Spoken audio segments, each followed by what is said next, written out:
And welcome to another exciting episode of The Energy That Surrounds Us. Before I introduce my guest tonight, who I'm sure to a lot of you needs no introduction, but I'll do one anyway. We are experiencing storms, so if I cut out or if the signal goes bad, it's Mother Nature playing havoc again. And in full transparency, as I'm sure a lot of you are aware, when storms come through, they bring in new crud. So, yes, I am fighting allergies right now. So, I hope my voice is clear and everything will be fine. But just wanted to be transparent with you all. And so, I am blessed to introduce a guest who already had the pleasure of interviewing Kel and I as Paranormal Versus.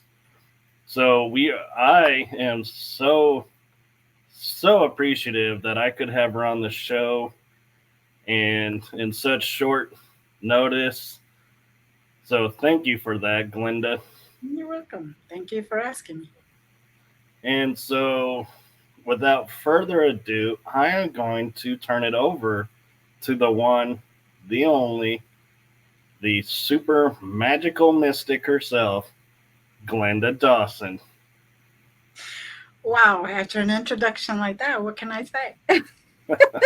Thank you for having me. Thank you for having me. You're very welcome, and thank you for coming on and sharing everything that you are into. And let me tell you, folks, when I looked at her bio, I learned stuff about things I thought I was already at the pinnacle of, and realizing there's a whole lot more.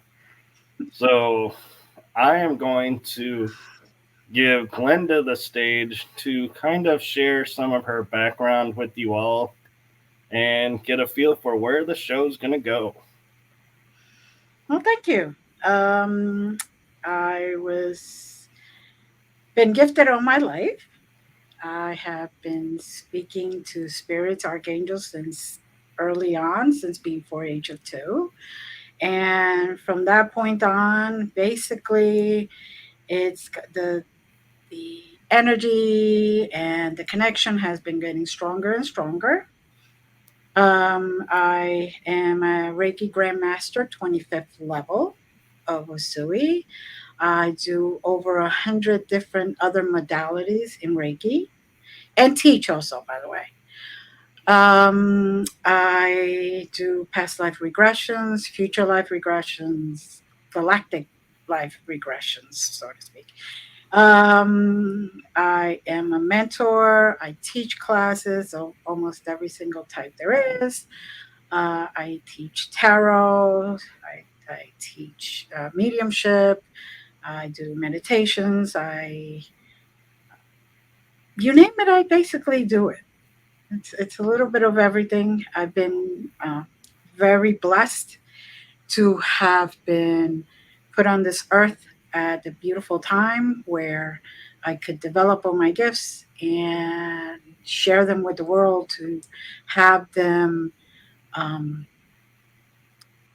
have everyone that's around me and who wants to learn, evolve, heal, which is what we all came for here for at this moment. So. And that's amazing. And one of the things that kind of stuck out to me in your bio that we kind of glazed a little bit over was you are the matriarchal mystic.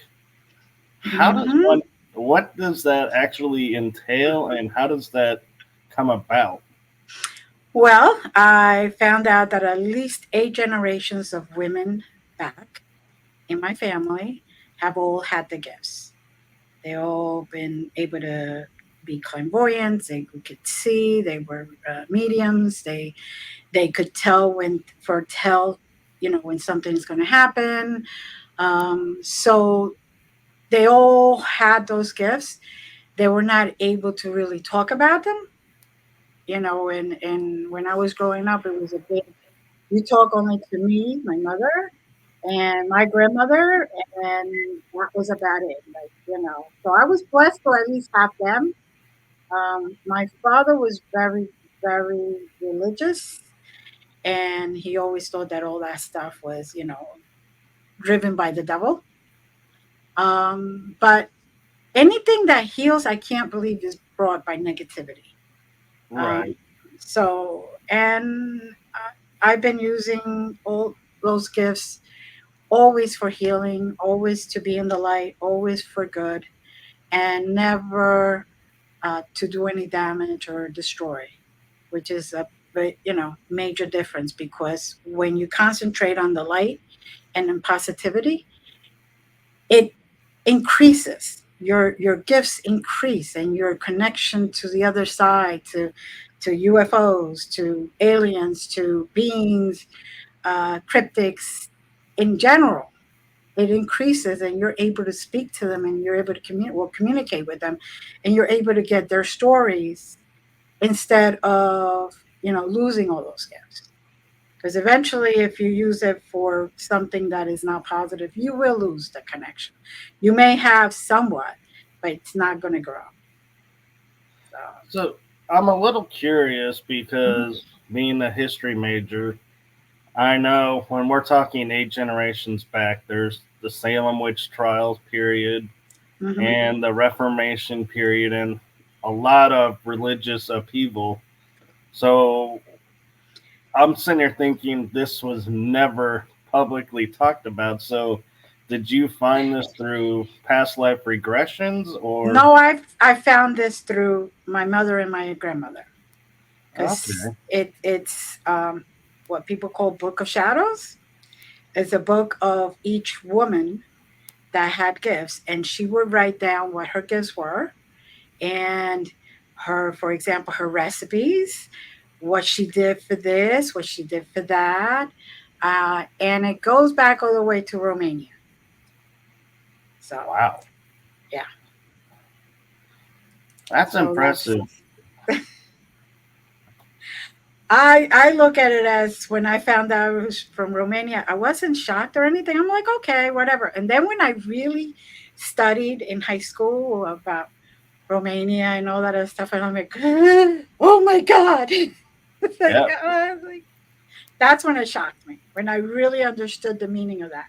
Because they were telling me, but you just grab the information, you take it at face value, and that's it. And so that's where it came. And then in high school is when I started realizing what everything meant. So In full honesty, mhm. I am Reiki master, and my understanding was that is as far as you go. I never heard of this Grand Master Usai Reiki, and so when you said that, I was like, wait a minute, where did this come from? And Well, you remember um, Dr. Hakata that came and taught and all that other stuff.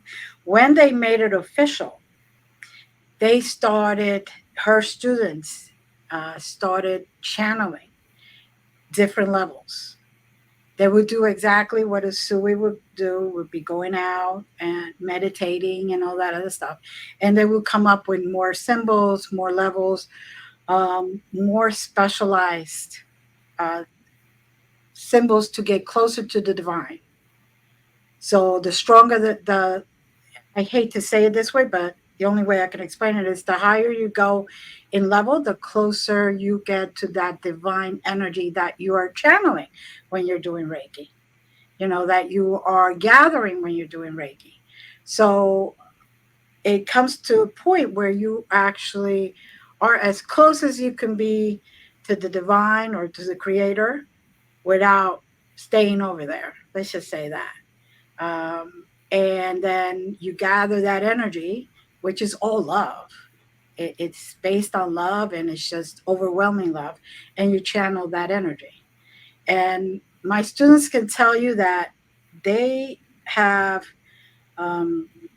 received very different Reiki treatments when I do it, because I combine that. I combine whatever it is that they need, with their higher self telling me, oh, even though they say their knee hurts, it's really their foot, but it's also emotional, and it could also be spiritual. It could also be that they're having a sort of like a meltdown, so it'd be mental. It could be that their aura was dented, or because somebody was jealous of them. So all that stuff, it makes for a full um, treatment session. And then um, all the other types of Reiki are more specialized. Like I always say, Usui is like the family physician, the primary.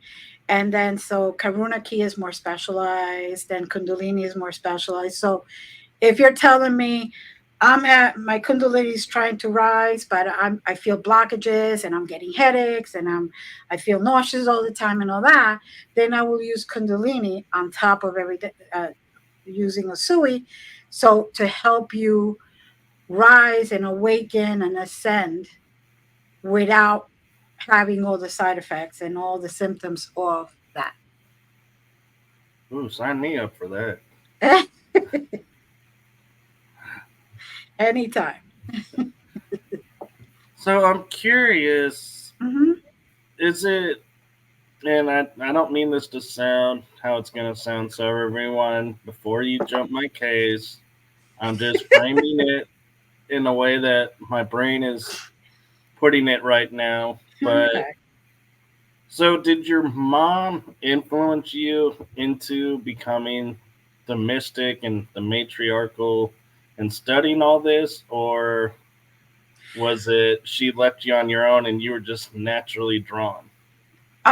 She always encouraged education. She told me, education, whatever you learn, nobody can take away from you. They could take your job, but not your knowledge. They could take your position, but not your knowledge. So, whatever you do, the more you learn, the more you study, the, the better you become for yourself.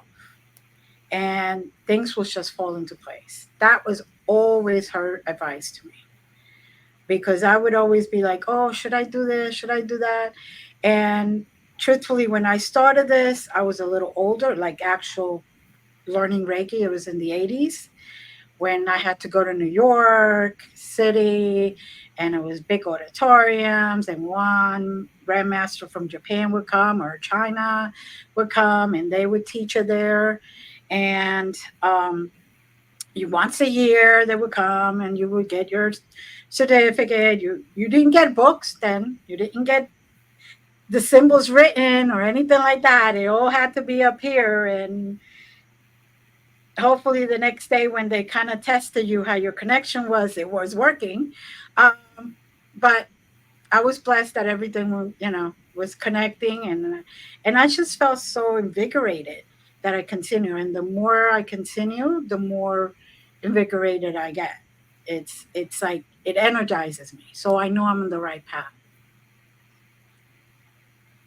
So, is that why you kind of fell into like 100 plus versions of Reiki, or how did you find all of these? Because I'm like, I had never heard of half of the 3 quarters of what you are. Well, I had a mentor who was very versed. May she rest in peace. I met her when she was 70 years old. And in the 20 years that she was still able to teach, she would teach me everything that she knew. And then she led me to another mentor because she was getting too old at that point. And she led me to another mentor who, like, the saying goes, when the student is ready, the mentor will appear. And exactly that. This mentor has led me through further and further. And I also ask my guides, okay, direct me to whatever direction you think it's good for me next. And, even though I argue with them a little bit because I am a Gemini and I like arguing, but I, I can't just do this, it's, we kind of talked about that. And I kind of argue with them a little bit, but eventually I go in that direction and everything falls into place. And the more I hesitate, the harder it gets, for the rest of my life. So, um, for example, when they told me to move from New Jersey to Pennsylvania, they kept telling me for about 5 years.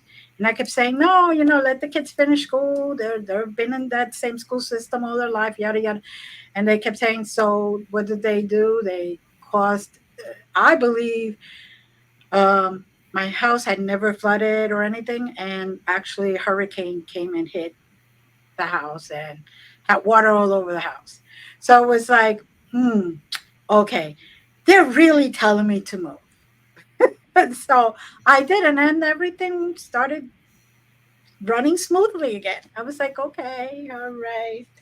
Thanks for the really stern warning. Yeah, I love how they tell us the universe guides us, but there are times that I feel like more of forced than guided because they're Yeah, like, if you don't do this, we're going to get that cosmic 2x4. And if that yeah, don't work, we're going to get the 2x12 and yeah, we're going to get you yeah. on track. Well, the thing is, they know that you're here for a reason and for a certain path, and you're ready, but you don't know you're ready, or you think you're not ready, but they know you're ready. They know that you're ready to blossom. They know that you're ready to take those next steps. So they kind of let you know, okay, you're ready to go, but you're like, no, not yet. I don't want to do this, not yet. No, I'm scared, whatever. And they're like, here, it's like the bird out of the nest. If you don't fly, you're gonna die. So basically, so No, that's funny. So I'm curious with having the 100 plus modalities of Reiki alone in your mind. uh-huh. When you work on someone, do you sit there and go, okay, I feel like this is the one, and then something will go, nope, it's this one, and you're like, nope. How do you determine which one to use? I have learned to let them take the wheel. I should say, okay, I'm here for this person's healing. What is it for their best, highest good? Just direct me. And then I just close my eyes and do it. I mean, I stream a Reiki session every Monday night at 6 p.m. Eastern. And every single person gets what they need. So I should send the energy, and it's their higher self to pick up whatever particular energy frequency that person needs. I don't direct it, I should send it out. So it's just basically the same thing. I should surrender to the energy, surrender to the guidance, and let it work. Let it work its magic, basically. Well, I'm just the conduit. So why am I going to direct it? I used to in the very beginning. Oh, it's this, and I'm like, that's silly. I don't really know their higher self. I mean, I may know them, but you know, they know exactly what it is that they need. So I'm just going to send the energy, the ball of energy, that energy there, and let their higher self pick up what they need. And ever since I learned to surrender to it, you'd be amazed how much more you could accomplish and how much deeper you could go. Hmm. So, So it sounds like you could be going in your mind, going, okay, we'll do the dragon fire. And somebody else watching could be like, oh, hey, she's doing a shaman Reiki or different ones. And you're like, yeah, no, I wasn't. But if that's I, what you picked up, that's what you needed. So yeah, good. exactly. All I do is send Reiki, period. The energy of healing. No matter what the name is, no matter what modality it is, no matter what frequency it is. I send all of the frequencies out, and then the person just picks up whatever they need. I mean, I got clients in Europe, I got clients in Canada, I got clients in South America, and all over the country, but there, and they tell me, oh, I saw you. right in front of me when you were doing it, even though we're on screen or we could be on the phone. And I'm obviously here, not there. And so I'm like, okay. And so is he talking about you? No, he's talking about you. I know. Hi, Brian. Nah, he's probably talking about you. He likes you, Brian. Ryan's a cool guy. Yes, yes. So we are, it's not up to us to determine what the person needs because, like, for example, when I do a reading and somebody comes for them, it's not for me to say, okay, you wanted your grandmother, but your father's here. It's not for me to say, um, yeah, no, go back because he wants only his grandmother. It's for me, both of us.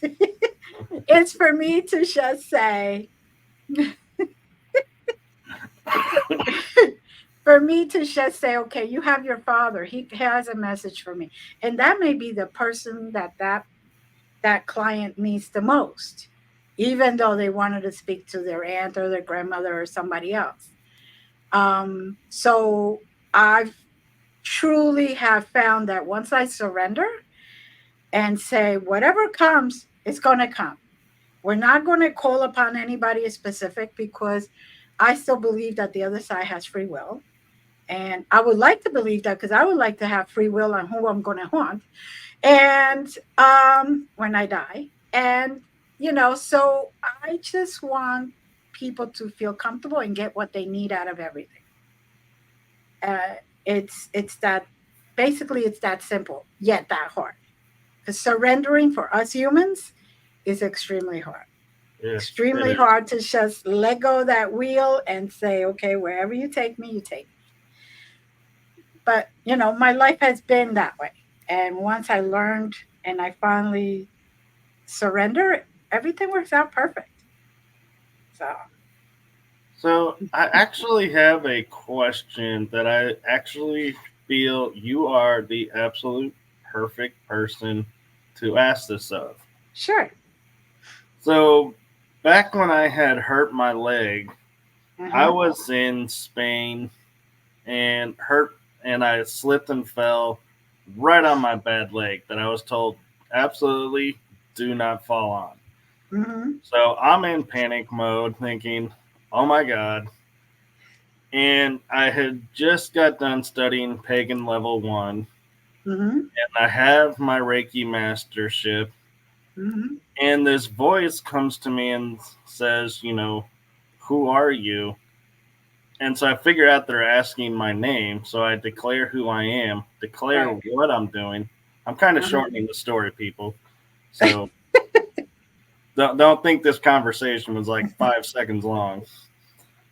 But I ended up bringing in like elements to Mm-hmm. heal my leg and reset it. And everybody that I talked to about that was like, "You could do that? How could you do that?" That knowledge, is above like beginners this and this. So where did you get that from? And it was like just something clicked. So is there an elemental Reiki? Yes, there is. There is an elemental Reiki. There's an elemental um, class, not only Reiki, but I could teach you how to talk to them and work with them, not just for Reiki healing energy or anything like that, but just even getting directions from them, helping them, um, or asking them for their help in going into haunted places. Wow, that's Yeah, bad. it's interesting you say that because I am well known. He's bad. I'll tell her you said so, Brian. But when you're saying like talking with the elements, Yeah. I would find myself walking and be like, "Hey, Windra, Hmm. could you give me a boost of wind right now? Because Yeah. it's kind of hot." And it's like I find myself talking to the elements. Sure. We as humans have lost that capability because they have taught us to fear all that. But as humans, we were part of nature, and nature is part of us. And if we tune in, we could communicate with everything. We could communicate with crystals. We could communicate with elementals like fairies and so-called leprechauns and dragons and all that other stuff. The wind, the fire. People don't understand that we are all connected. And once you have that connection, you realize you have that connection, there's nothing that can stop you, and everything can be accomplished and done. There's no limits. I mean, I know people who have been um, predicted they've gone camping or in a retreat, and it's been predicted that there's going to be terrible hurricanes and possibly tornadoes and all this other stuff, and they have worked together, put themselves together, unite their energy, and that storm would just split and go side to side, but not where they're at. So stuff like that, people think that it's impossible to do, but if you just open yourself up, you will be able to see fairies and hear them and talk to them. You'll be able to see, you could even talk to the actual animals that are there now, like insects like butterflies. And if you pay attention, your dog knows when you're feeling good or not. Your cats know when you're feeling good or not. So they're tuning into you, and you tuning into them, because you also know when they're hungry and when they're not well, and even if they're not showing symptoms. So the idea is to surrender to what we used to be. Humans have been taught to fear everything now. And by doing that, we have actually closed all of our gifts. So once we start opening one gift, the other one automatically starts to open that little door, put that foot in the doorway so it can't close again, and hopefully, hoping that you will let it completely open. And nurture So it. yeah, exactly. Exactly. I So, was actually taught an interesting analogy that you might find helps with explaining this to people is, so my parents went to a gifted medium, mm-hmm, and a lot of people were saying, how come they can see UFOs and I can't? And she said, it's about your filter. Let me put it to you this way. If mm-hmm, a UFO was to come outside, hover, or park in the parking lot, half of you will see it. The other half, maybe a quarter of you, will look at it and go, maybe. And the uh-huh, other quarter will be like, there's nothing here. What are y'all staring at? And she said that quarter will be because they have no ability to see it. They have no belief, mm-hmm, period. They're totally shut off. mm-hmm. And so that's how these things exist but are not seen by everybody. Exactly. It's our Exactly. filters. Exactly. And that's why I say, if you surrender and open and allow those abilities to open and flourish, you could do wonders, and humanity in general will be in such a better place. The ascension process will be a less painful, and we could all ascend to that other dimension that we all been striving for, and feel so much lighter and more spiritual and more connected to the higher beings. Because I'm one of those that does not believe there's one God. I believe if we were made in the image, like the Bible says, it's got to be a God and a goddess. I'm sorry, but it's so. Even taking it word for word, there's got to be two. Right. And Uh, and it's funny talking about the Bible mm, because we're taught there was, from the Bible, Adam and Eve, then they had two kids, mm-hmm. and those kids got married. Well, people would naturally start to think they married their sisters because there's nobody else around, but the Bible says from a neighboring tribe. Yeah. So it then becomes the question of, wait a minute, Uh-huh. However, neighboring tribes, if these two are the progenitors Right. of the race, Right. Right. and so it doesn't make sense. What about Lilith? Lilith all of a sudden was mentioned in one sentence and gone. Adam's first wife. Yeah, I actually have a theory about Lilith, and I Oh, I talked gotta about it hear. on an episode Uh-huh. of my show, Writing Through the Unknown. And so when we say God plucked a rib from Adam, Mm-hmm. thus came Eve. Well, if you look at that in the terms of modern science, Mm-hmm. they genetically altered someone to become Eve. Yep. Who did they alter? Lilith, because Lilith disappears and Yep. becomes Eve, and the story changes through modifications, so she Mm-hmm. becomes the first, maybe hybrid or Good point. altered human, so to speak. Right.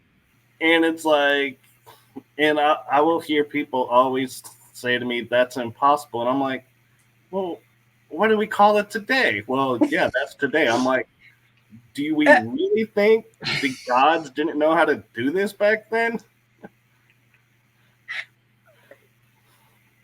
Even beings from other planets know how to do it before we did.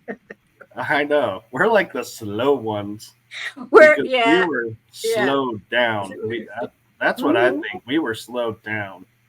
Yeah, well, we did come to evolve our souls. So in a way, we kind of have to go through the rough spots to learn, right, and evolve. Right. So they had to take that knowledge out so we can relearn things.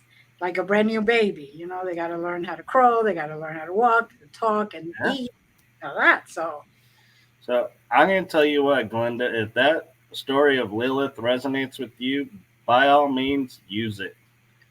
You got my permission to have at it with that theory. okay, thank you. I will do that. And another thing, too, that a term we've been talking around and haven't Mhm, really identified is mystic. How do mhm. you define mysticism and being a mystic? Well, my term being a mystic is someone who uses nature and energy. Um, myself use it for good, for positive doing, for positive healing, for construction, not destruction.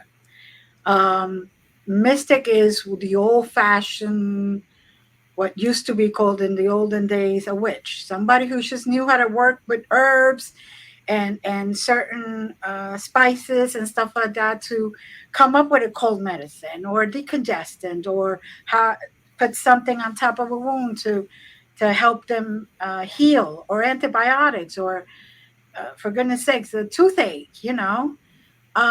And they the old generations in those times used to think that you had to go through pain because that was servitude. And no, no, no, you don't have to go through pain all the time. You don't have to go through every single bad thing that's presented to you in order to learn and to grow and to be more connected to the divine.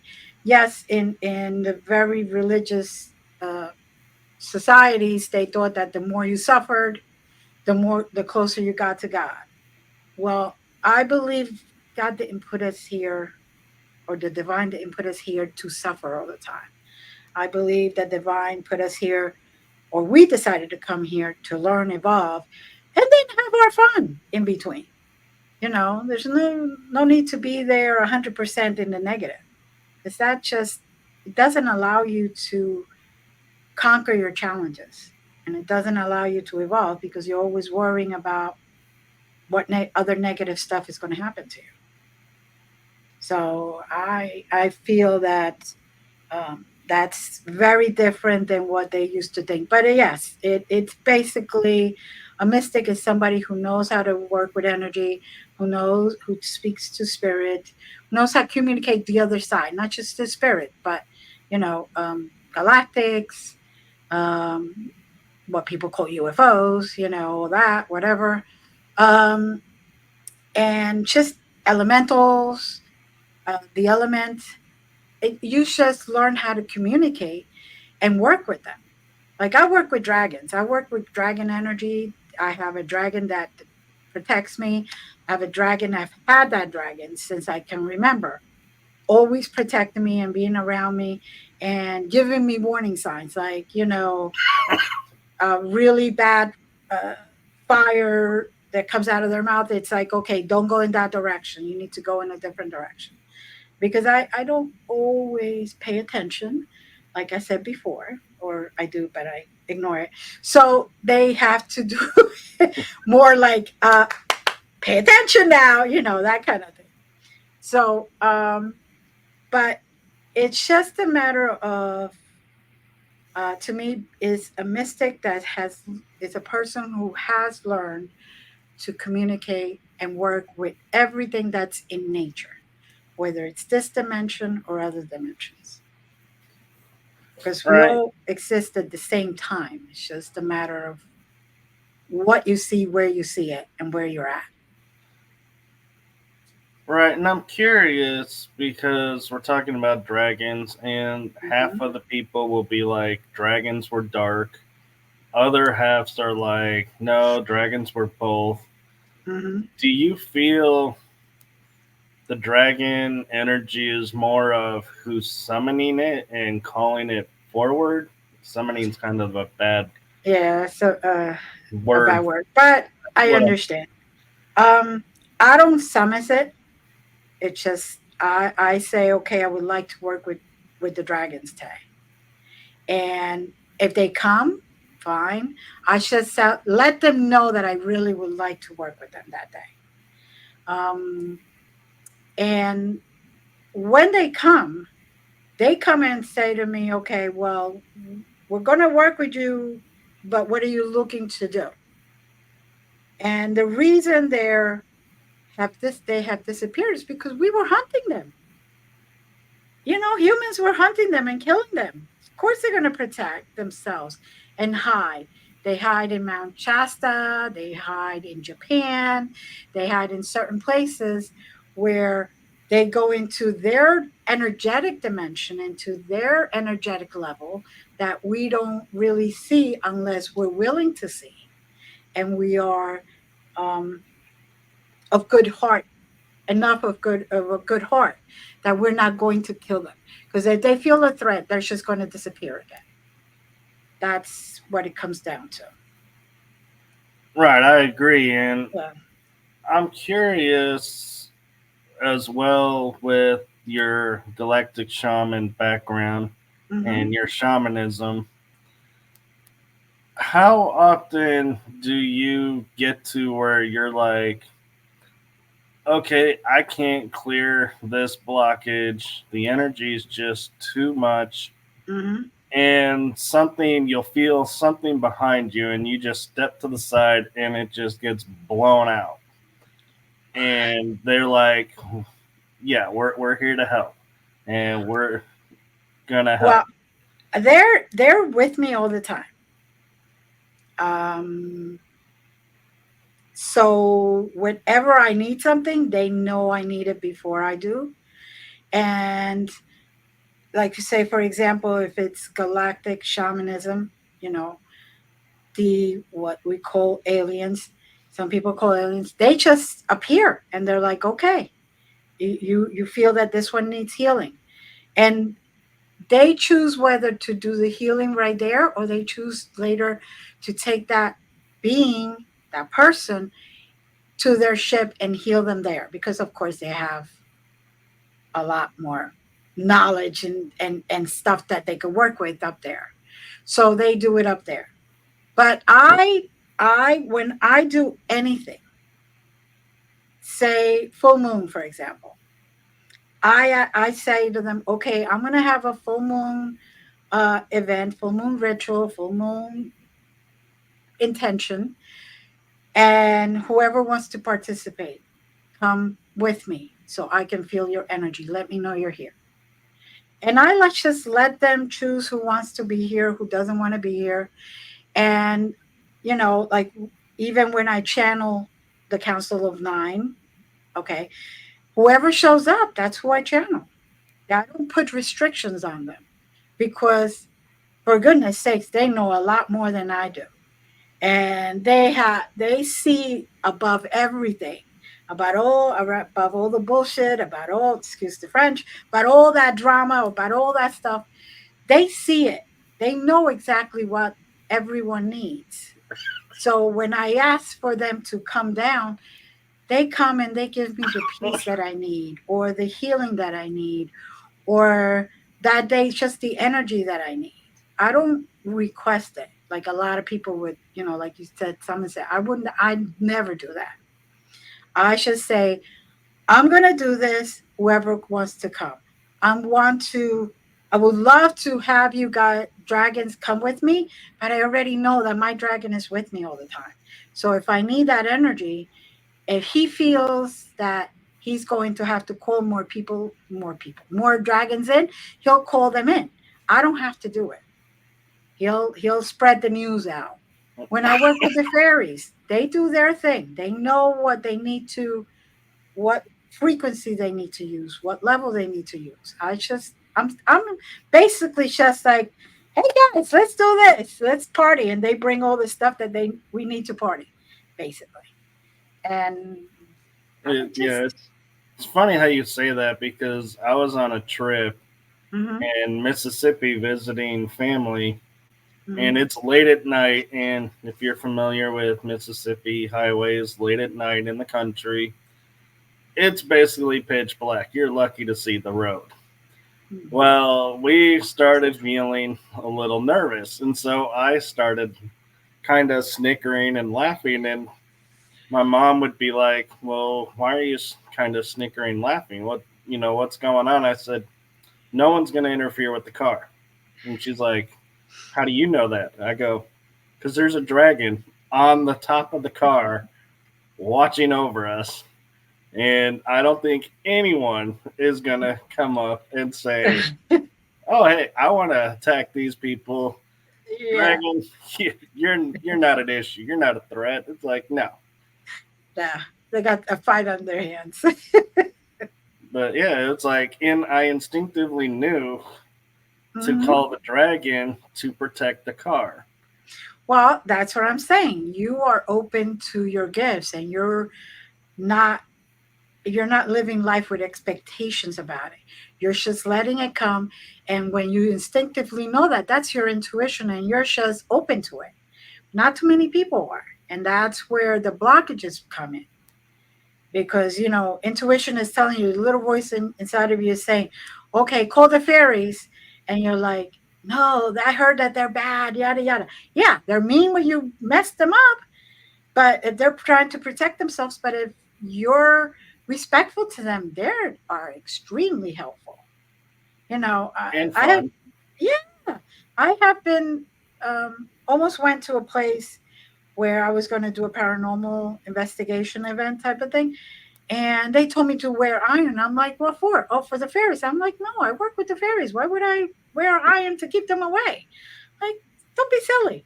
To me, it was just, I don't need to, because I don't insult them. I don't work against them. I work with them. I like to work with all the elements and all the beings, because each and every one of us are in existence for a reason. And literally, we all are come from the same place, different forms, but we all come from the same place. So why am I going to think that I'm a human, so I'm above everybody? Some of these, Yeah. just by looking at me, go poof, and I go poof. So why am I going to think that I'm above everything and everyone? That's it's silly. And if you learn how to work with all of the elements, all of the energies that are out there, you can really bring a lot of peace around you, and a lot of good things happening, and a lot of learning and evolving, and you will start to see all these things that people don't usually see. You'll be able to see 10 steps ahead of something that you're trying to decide. Like we were talking earlier, you make a decision, you look at scenarios all at once. Well, when you're in synchronicity with the all of the energies around you, you can see that because they're showing you that. The normal person that is closed off can only see one or two steps in front. That's why they get scared, they have fear. That's why they get depression. That's why they get headaches when they're trying to figure out a problem or a solution. That's why they get all that stuff because they're not in synchronicity with their own energy or anything around them or even nature. And we all came from one place, love. We're all going back to love. So why not participate in the love that's here now? That loving energy that unites us all, the oneness. Why mess around with I'm better, an animal's better, you're better? Why do that? And a lot of these uh, beings that people call evil or demonic or anything like that, they're just pissed off energies. A lot of them. Now, I'm not saying there isn't, certain things that are really, really um, Dark. chaotic. Yeah, Yeah. dark and chaotic because there has to be the light and the dark. That's just it. This is the place that everything exists. But I'm not saying I work with them, but I respect them. They respect me. We kind of like, okay, acknowledge and we on our own way.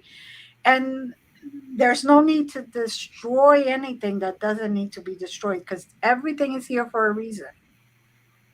The yin and yang, and life throws you the ups and the downs. So it's how you ride that ride that makes you evolve, learn, love, um, grow, and ascend.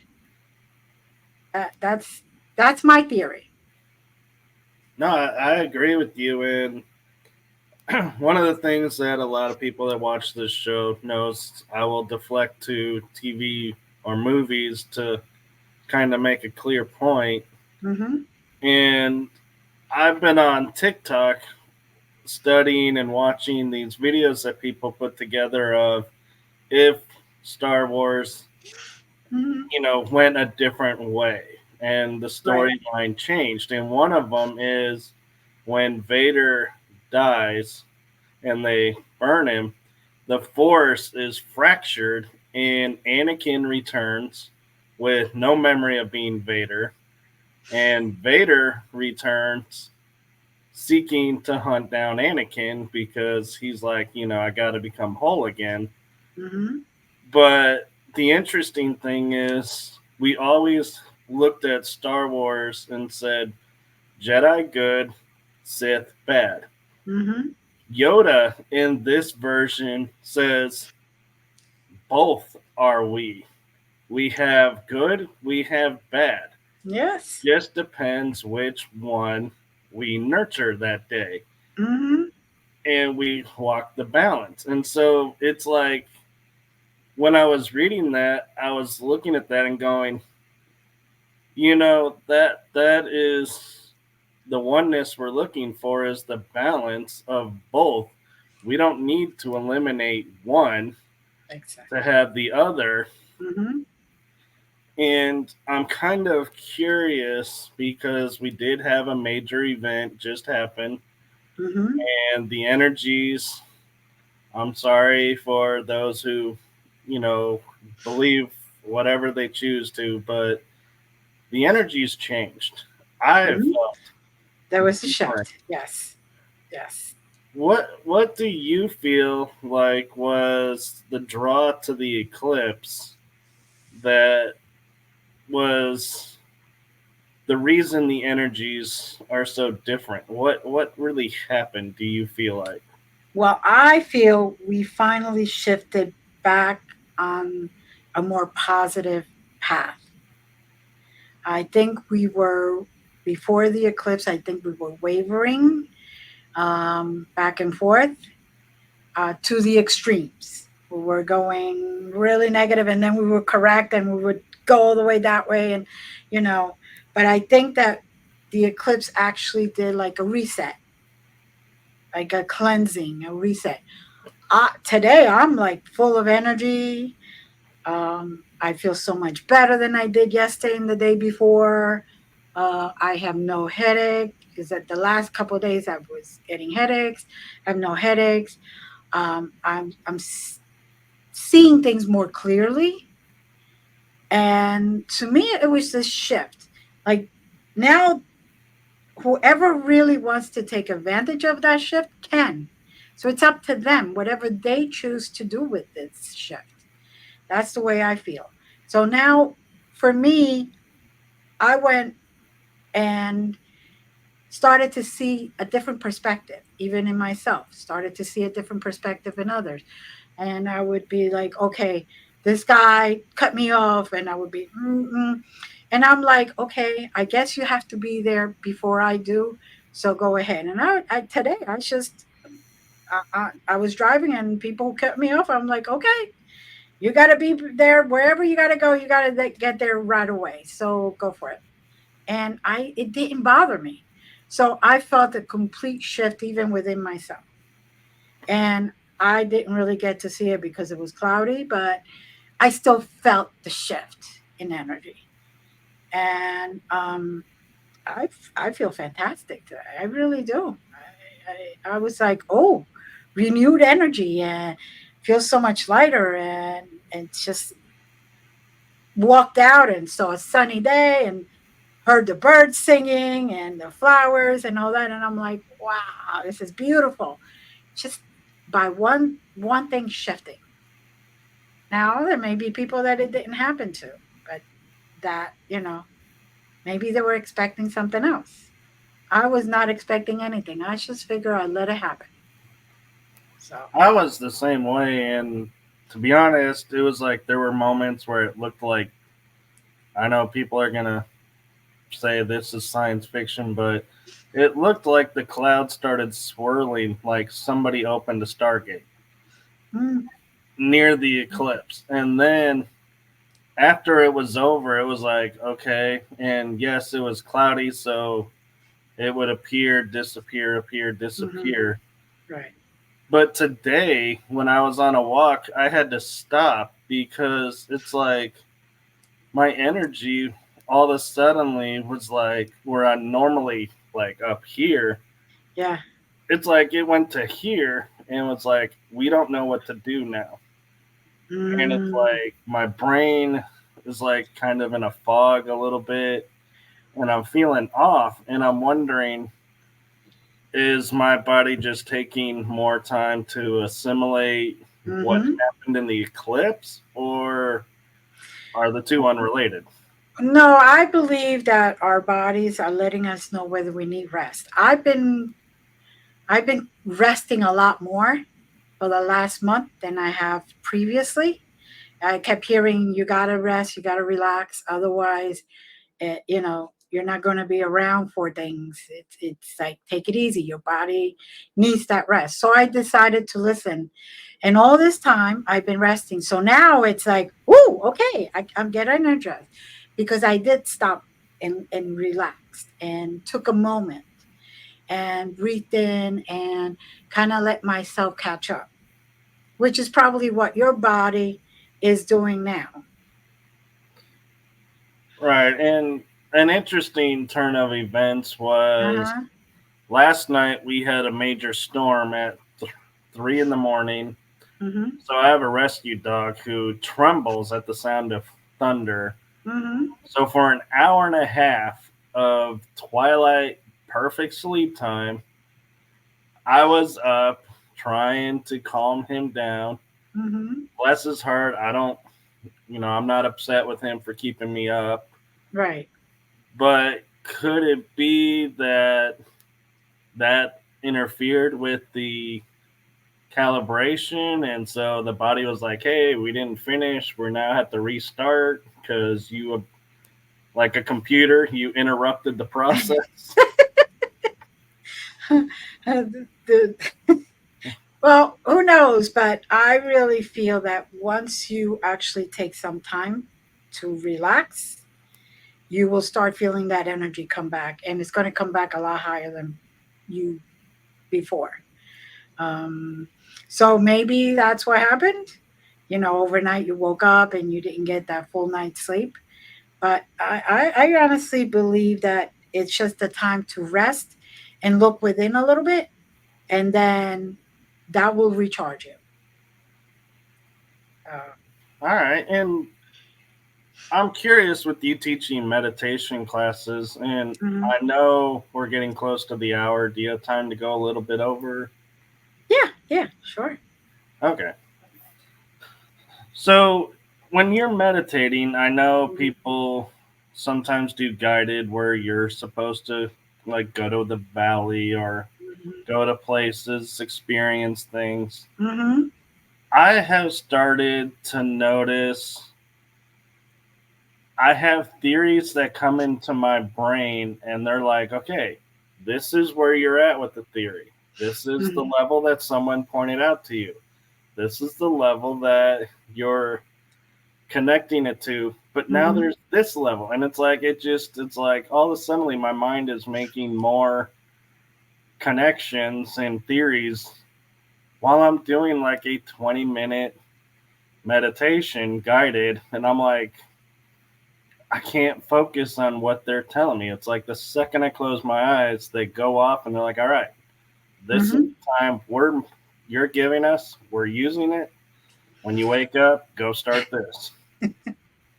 Well, that's when they channel to you messages and directions, because you're actually shut down what has been called the monkey mind.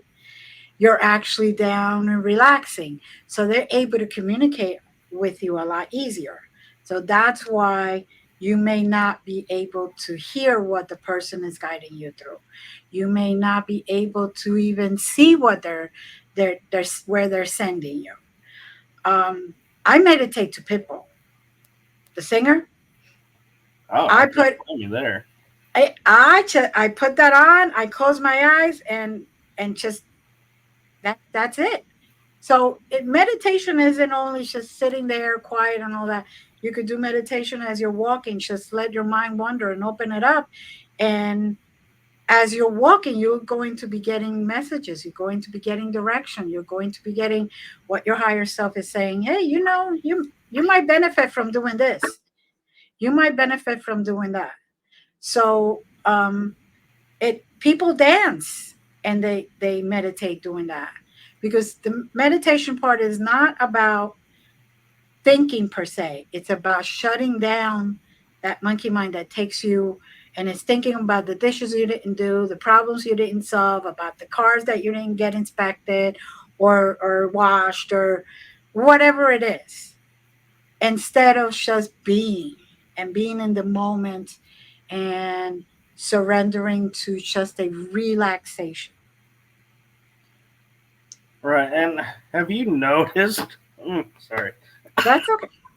Have you noticed in your class people describing that to where they're like, hey, I used to be able to follow you, listen, but now I'm going over here. And so it's like, do you find where that's happening with people you're teaching or yourself where you're like, hey, this isn't my normal meditation. What's going on? Well, I have found that even my students actually fall asleep. They hear me, but they're in their own world. They get rejuvenated. They get energized. They come out with clarity. They're like, "Oh my God, I just solved the problem I had. What direction to go to?" It's so the idea of doing that is to put the brain in just a relaxed REM mode, basically, so it can actually the body can actually function, the soul can actually communicate, the spirit, the guides can communicate with you. and direct you and show you what you need to do. Meditation is just not about finding a way to relax. Yes, it's helpful for that, of course, but it is so much more than people think or people allow themselves to think.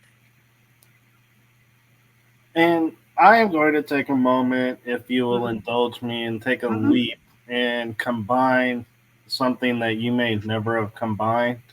And so Go I'm ahead. curious your thoughts is we talk about magic in the world and Hmm. magic. Hmm. When we're meditating, do you feel like we're tapping into the magic and it's becoming more familiar with us and attuned? And so we're becoming able to use it in the conscious state. And also, to piggyback onto that, how do you define magic in the world? Okay. I believe there's magic in everything you do.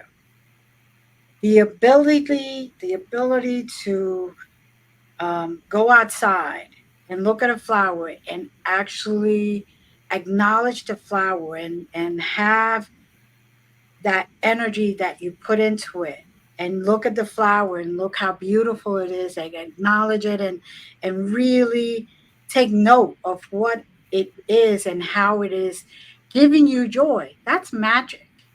There's magic everywhere. It isn't just hocus pocus or clip your shoes and your home.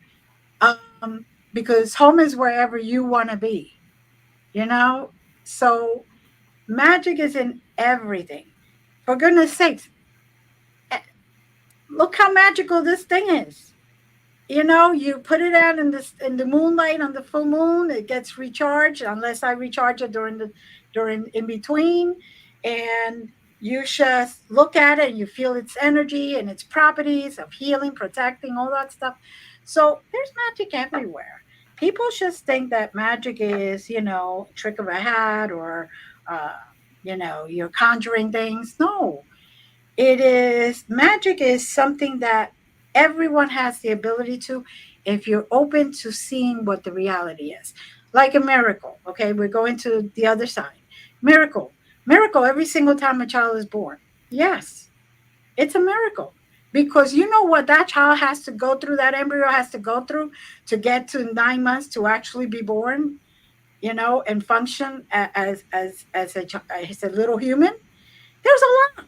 First, having the right soul, making sure that that soul wants to be here, making all that stuff. Oh, this is not who don't. So it's really interesting. Right. And I feel like when we look at, say, the movies of King Arthur, Mm-hmm. and we look at Merlin and Uh-huh. all of everything that's going on, Mm-hmm.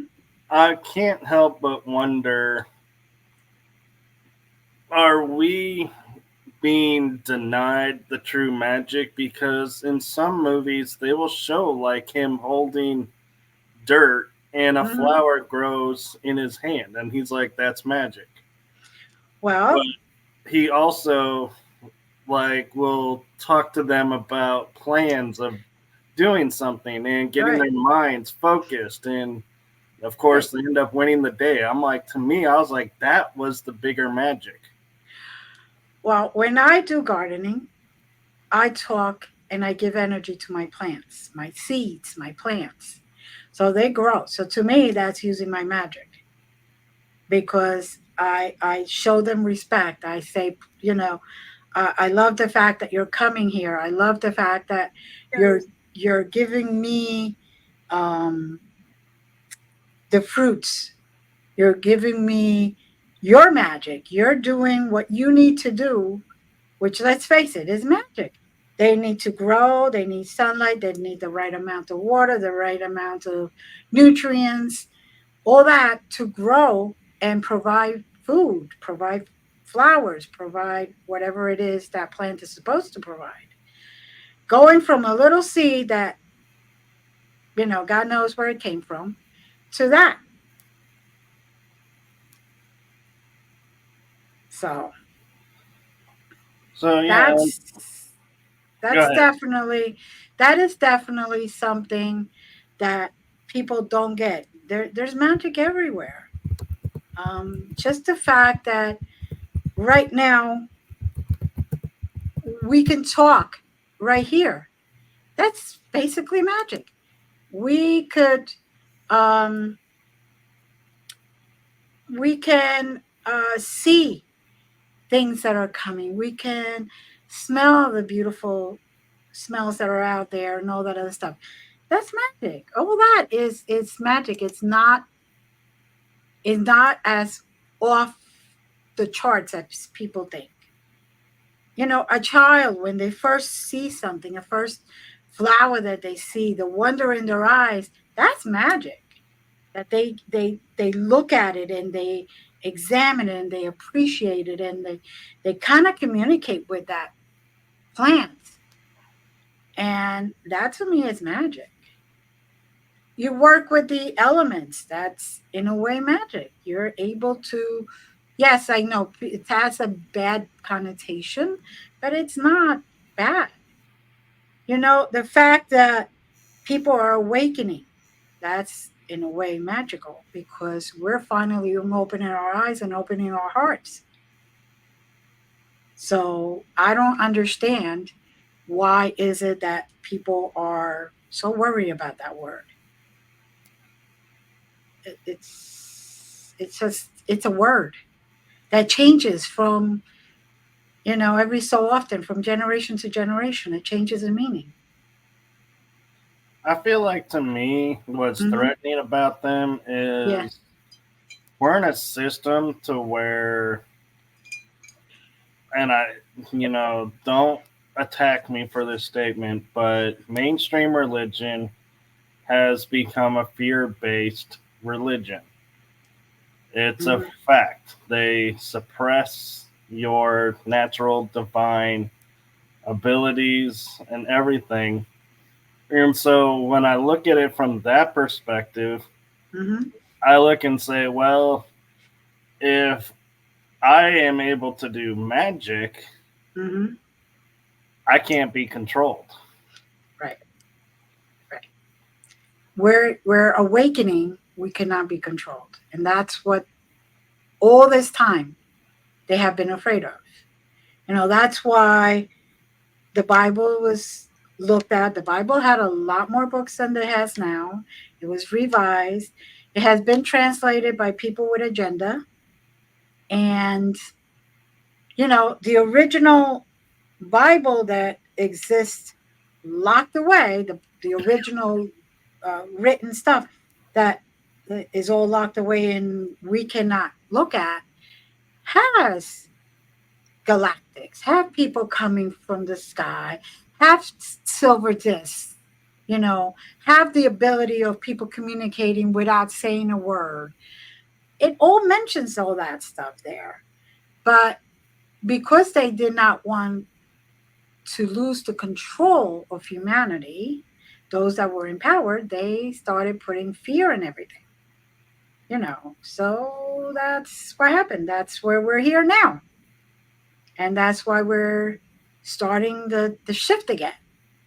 And all of those new souls that are being born are new souls. They've never been born. A lot of those souls, those kids that are being born now, are divine beings, are angelic beings, beings that are above us that have never incarnated. And they're here to help us move to that full shift of awakening. And so It's I just. wonder, as Mhm. we're awakening and everything, oh, my brain just went into fog mode. Oh, I had this great line that I was like, a path, and I was like, this theory. And so, oh, okay, I remember now. Ah, joys of live shows. Yeah. As you are doing all that you're doing, and I thank you for doing what you're doing because it is needed in this world. Thank you. I'm just here for the service of it. So, you know, You have, what is it, two podcast shows? I have two podcast shows. I have the Reiki uh, healing sessions. I have a channeling session that I also stream every Sunday night. So I used to have more, but I'm slowly cutting down to kind of, like I said, for about a month or two, I've been kind of trying to rest a little so I could gear up again. So, and I teach classes. Like tonight, I had a class that is actually a course, 26 session course on self love. So I'm guiding them through that. I also teach tarot, which is 18-month course. So people can learn tarot not just by what the cards say, but what their intuition say and start trusting themselves. And it's a process of healing also in those 18 months. Because it isn't just about learning tarot. Anybody could take that book, open it up, and say what that book says. But I make them look even deeper, make them look into themselves and what their guides are saying and what their intuition is saying. Right, the So hidden images on the cards. even further than that. So it's interesting you pronounce it tarot or Mhm. I Tarot. always thought it was So tarot. it just depends on where from the country, what side of the country you're in, or what north, south, east, west. So what's the title of your show? So if people wanted to Okay. see them, and what are they about? Oh, sure. The Paranormal Dolls is every Monday at 3 p.m. Eastern, and it's everything paranormal. People who are actors, who are directors, who not just regular, you're not just paranormal investigators, but people who you wouldn't expect would have experienced paranormal things. Um, so that. Of course, the Reiki session healing, that's at 6 p.m. on Monday nights Eastern. So that's about half an hour of a Reiki healing session. Then on Wednesday nights at 9 p.m. Eastern, I have Glenda's Dragon's Den. And that is about everything and anything. That show, the first run was back in 2018, 2019, before COVID. And then I stopped it for a while and then I started it up again. But that is basically anything. The person could be an author, the person could be from MUFON, the person could be Wiccan, the person could be. It's just anything. So to show everyone there's different ways of living life, different perspectives. We could be talking about the exact same crystal, but everybody could look at it differently, call it differently. So why don't we learn about everybody else's different perspective so we can learn more and be more open? And then on Sunday nights at 7 p.m. Eastern, I have a channeling session which channels the Council of Nine. Council of Nine is one of the um, councils of light beings that talk to us, especially right now, because we're trying to ascend. We're trying to get out of this 3D dimension that we're in. So we go and we bring down their messages. We bring down their codes, and each code we go somewhere. We actually receive healing when we're able to travel to that code.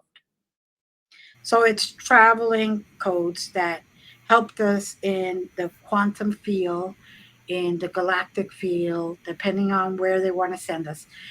Because we sometimes, all of us need healing, but we just don't know what. So they take us there to get us to feel better, I mean, there's times where we end a session and we're all crying because we all release so much energy or so much stuff that it's amazing. So we cry out of joy, not a cry out of sadness. And then, I do run on Zoom um, psychic mediumship development class every Thursday night, only on Zoom or in person. I have a hybrid session at 7 p.m., and that is complimentary. So there's no charge for that. So it doesn't make any difference if you're a beginner or a pro at it. We all need practice. And the more we practice, the better that connection is. So, So how do you find time to do all this? Because I barely managed 3 shows, and you're like 6 or 8. yeah, I don't know. That's why that is why I said I was resting a little bit, kind of concentrating on really what I need to do. And soon I'm going to be doing a lot more um, because I'm recording now some major courses so people can just do it on demand. And this way, and then they say, for example, Reiki 1, I'll do the course and then schedule the attunement one on one. So I could get more of if they have any questions and do it like that. But they see the actual 4 or 5 hour course by themselves at their own pace. And then they could ask me the questions. Because when I teach Reiki, it's one day, lots of hours, then an attunement, and then 21 days later, another meeting where we talk about what their experiences were because you always do healing, no matter what level, what type of Reiki it is. You always do healing in between the two attunements, and then the next attunement is kind of like a sealing attunement, like a re-energetic, energizing attunement. And if there were any blockages that were brought up because of their healing, we clear that right there. So that kind of thing, and so I'm in the process of doing that stuff. Now, also, mind you, I do babysit my 18, 19-month-old granddaughter full time Wow. and have clients. No, I think that's great that you're able to balance all of this, but it brings me to an important question that I feel like Hmm. I'm not sure if you've ever been asked or anything, but you talked about stepping back and taking time to rest to Hmm. recharge. Yeah. How do you recharge your battery? Um, Dancing, just watching all stupid TV, getting the mind to just not overthink. So I meditate. I talk to my guides and everybody all the time. I let them download whatever messages they want to download. So I intensify my connection to the other side by doing that. And sometimes, believe it or not, just going outside, looking at nature, spending a little time with nature, that helps so much. Take driving because I love to drive. So driving sometimes, not in the middle of rush hour, people. Not a good time because that only aggravates you. But That'll drain you. That won't right, energize you. right, exactly. I don't do shopping. I do shopping on my most of my shopping online, or I send Larry in to get something because I don't like shopping.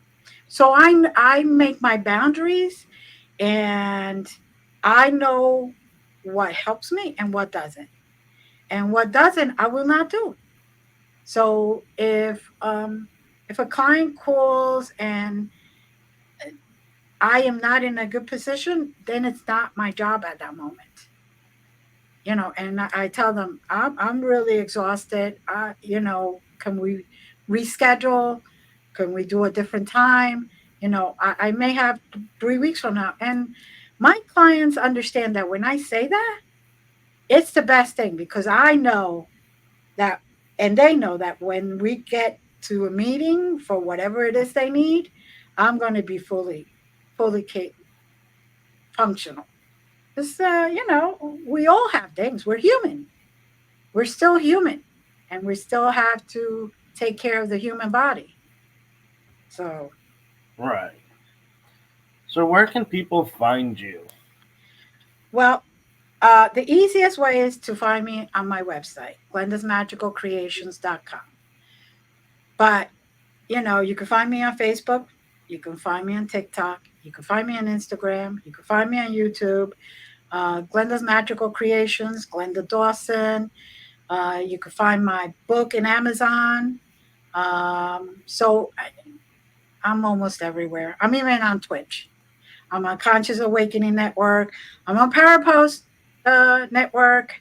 Um, Everywhere. You'll see my face everywhere. So do you I want to don't know give if a it's a quick? good thing or a bad thing, but Oh, that's a good thing. And all the links that she's messaging, mentioning are in the description. So I included them all for you. Do you want thank to you. give a quick shout out to your book? My book is called Chrysalis, Sarah's Chrysalis, and it's a book about a woman and what she went through in a certain period of her time. All the tribulations, all the learning, all the opening. It was right after a divorce, and what she went through during that time period, and how she grew into, she started changing and she started evolving. Now, this is going to be a 5 book series. So I started with that part. And then I'm working through the whole series back and then forward. The butterfly will be the last part of it, but it's going to be like the caterpillar and so on, so on, so on, so on. So people can see the full evolution like a butterfly. It goes from a caterpillar to a butterfly, and the whole evolution, because we all go through it, we just don't notice it. Every major thing in your life puts you in a different chapter of your life. And if you listen and you pay attention, there's lessons, there's growth, there's healing to get done. You go through a divorce, there's a lot of healing you got to go through. A lot of self love you got to teach yourself, learning what you really accept and what you don't accept. Um, if you go through an accident and it leaves you, going through a lot of healing in the hospital for a while and all that other stuff, that's major also. If you go through grief, that's major also. So all that stuff takes you to different levels of your life. So this Sarah um, has learned how to use her guides to guide her, how to trust herself, how to really trust herself. Because when you go through a divorce, you're saying to yourself, or a major breakup from your partner or whatever, you say to yourself, now, was I right in picking this one or allowing this one in my life? Wait, what did I do to myself? And yet, at that moment, that was the right thing to do. So you got to learn to trust that everything you do is going to give you an opportunity to learn and evolve. And, whether you're a man or a woman, you still go through the same things. Men, a lot of the times, don't like to share their feelings or what they're going through, but we all go through it. We all have the same heart. We all have the same um, human abilities or tribulations or whatever. So, but that's basically, I took it as a woman because I am a woman, so I could write about that perspective. But we all could all learn. Right, and I think that's beautiful, and I think that's needed in the world. And it's interesting how you're doing it. So it'll be interesting to see amongst all the other stuff we just got done talking about. You I am doing? work. I We am have working. 4 books coming. I am working on the second one. Each has to be 13 chapters, and it cannot be like a book. It's got to be something that you could pick up, entices you to read, and doesn't like bored you to death. So Uh, I accomplished that with the first one, and I'm heading in the second one.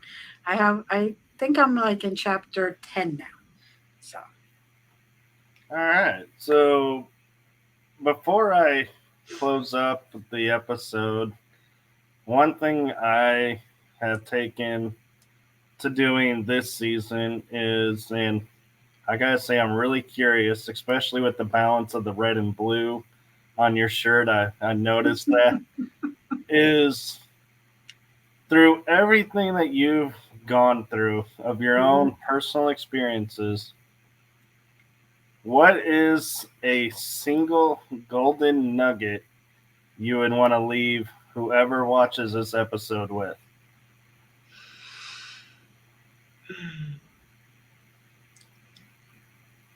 Love yourself enough to take your turn. Just love yourself enough to take your turn. We're always giving, going for everyone, doing all that stuff, but we forget us. So if you're not taking your turn, everybody has a turn. Everybody has a ticket, even in the deli counter. You have a number, and everybody has a turn. So take your turn. Do what you need to do for yourself and experience everything that you can. My regret as a almost 63-year-old woman is not the stuff that I have done, but the stuff I thought of doing but didn't do because of fear or because of what others might think.